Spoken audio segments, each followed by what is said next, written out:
Alloh subhanahu va taolo tavba ahlini yaxshi ko'rganligidan shunaqa deya marhamat qiladi. A'udhu billahi minash shaytonir rojim o'zining kalomida innalloha yuhibbut tawwabin va yuhibbul mutatahhirin. Alloh taolo chinakam tavba qiluvchilarni va doimo poklikda yuradiganlarni sevadi deydi. Demak, Allohga eng suyukli, eng sevimli bandalardan sodir bo'ladigan amal bu nima ekan? Tavba ekan. Hatto Alloh subhanahu va taolo tavbani nima qildi? Kecha-yu kunduz vaqtini belgilamasdan berdi. Qoq kechasi soat 3 da turib tavba qilasizmi? Sahardan oldin tavba qilasizmi? Saharlikdan keyin qilasizmi? Choshgoh vaqtda qilasizmi? Peshindan avval, peshindan keyin, asrda 24 soatni ichida azizlar. Umringiz davomida yana deylik, umringiz davomida sizga tavba eshigi ochiq.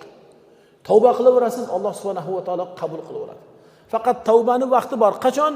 Jonimiz shu g'arg'araga kelgan paytlarida va quyosh endi aksincha mashriqdan chiqadida, mag'ribdan botish kerak bo'lgan quyosh endi mag'ribdan chiqib qo'ysa, g'arb tarafdan uni qiyomatda alomatul kubro deyiladi, unda tavbalar qabul emas. Ana o'sha vaqtgacha demak, tavba kecha kunduz bandalar qiladigan, Alloh suyib qabul qiladigan amaldir. Tavba shunday narsa. Keling sizga payg'ambar alayhissalatu vasallam tavbada Alloh taolo qanday quvonishligini sizga bayon qilaydi. Yana ham tavbaga intiluvchi bo'lasiz. Tavbani Robbim shu darajada yaxshi ko'rsa, men tavba qilay deysiz. Eshiting. Payg'ambar alayhissalatu vasallam tavbani Alloh qanday yaxshi ko'rganligini, qanday suyishligini bizga misol bilan bir go'zal bir misollarda bizga yetkazib ko'rsatib o'rgatadilar. Bir kishi o'sha zamonlarda o'zini zot rohilasini olib safarga chiqdi. Ya'ni safarda nima kerak bor? Oldi hamma safarda kerak bo'ladigan sharobidir, ichimligidir, yeyiladigan taomlari, kiyadigan kiyimlari safar uchun kerak bo'ladigan har narsasini tuyasiga ortdi. Safarga chiqdi. Bir sahroyi kabirdan o'tayotib, shu ozgina dam olay, tuyam ham charchab ketdi deya bir daraxtni tagida dam olib turgan bir holda ko'zi ketdi uyquga. Ko'zi uyquga ketib, bir mahali ko'zini ochsa, tuyasi yo'q. Tuya yo'q. Tuya qochib ketibdi. Hamma narsa, suvi, taomi, har narsasi hojati tuyada edi. Tuya yo'q, endi nochoralik. Hech chora yo'q. U yoqqa yurdi, bu yoqqa yurdi. Tuyamni toparkanman deya avvora bo'lib, u yoqqa, bu yoqqa sahro. Qayoqdan topsin, qayoqqa ketganini qayoqdan bilsin. Tuyani topolmadi-yu, holsizlanib yana o'sha daraxtning tagiga kelib, umidsiz o'tirdi. Va dediki, demak meni ajalim mana shu sahroda ekan. Chunki bo'ldi, tuya yo'q. Hatto eng zarur bo'ladigan narsa nima? Sahroda suv yo'q. U inson demak suvsiz, taomsiz o'lishi muhaqqaq bo'ldi. O'limni tan olib, meni joyim shu joylarda ekan deya o'sha afsuslanib o'tirgan joyida yana uyquga ketdi. Uyquga ketib bir mahali qarasa, uni nimadir kelib yuzini qitiqlayapti. Mana sizga misol qilay. Mana shu jihozingizni olib turayapman Ahmad aka. Qarang.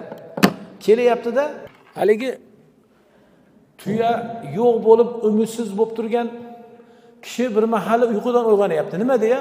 Yotibdi-yu bunday. Bir narsa yuziga qitiqlab, mana shu uni tekayapti, yuziga tegayapti, yuzini qitiqlayapti bir narsa. Uyg'otdi.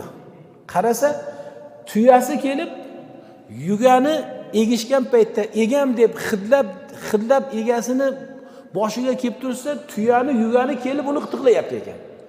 O'sha qitiqlaganiga uyg'onib ketdi-da, ana mana shu joyi muhim. Tavbani bilingda qanday Alloh taolo quvonishligini ko'ringda. Shunday ko'zini ochdi-yu, o'tirdi-yu, nima deyordi? Quvonchdan deydilar. Rasululloh aytadilarki, quvonchdan. U inson gunoh qilmadi, balkim quvonchdan shunday deyordi. Allohumma anta abdi va ana robbuk deyordi. Allohu akbar. Allohim, sen mening bandamsan, men sening Robbingman deyordi. Nimadan? Min shiddatil farah deydilar payg'ambar alayhissalatu vasallam. Quvonchdan, sevgidan, ey Robbim, sen mening bandamsan debdi. Men sening Robbingman deyordi. Haligi tili aylanmay qoldi quvonchdan deydi-yu bizda. O'shanaqa bo'lib, hatto Robbisini sen mening bandamsan deyoribdi. U banda quvonchdan. Endi Rasululloh aytadilarki, qarang, ana u banda quvonchdan qanday adashdi? Shodiyonalikdan, sevgidan qanday qilib adashib shunday deyordi?